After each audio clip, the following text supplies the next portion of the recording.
mempererat hubungan dengan insan pers, Bupati Pali menyerahkan 1 ekor sapi kurban untuk insan pers dan media sebagai bentuk kepedulian pemerintah daerah terhadap media.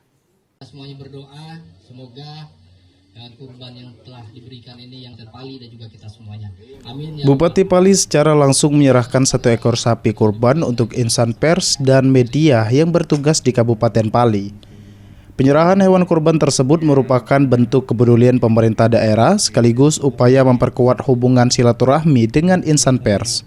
Kegiatan ini juga menjadi simbol bahwa pemerintah daerah terus menjaga komunikasi dan sinergi yang baik dengan para wartawan di wilayah Pali. Bupati Pali Asgianto menyampaikan bahwa pemerintah daerah terbuka terhadap kritik dan saran demi kemajuan daerah. Asgianto juga mengajak insan pers untuk terus bergerak bersama dan memperkuat kolaborasi dalam pembangunan Kabupaten Pali.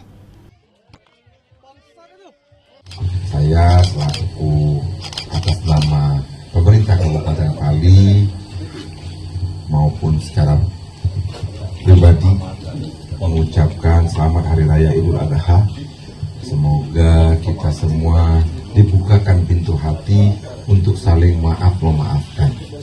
Kompak itu berarti sama-sama. Tidak mungkin dewe-dewe.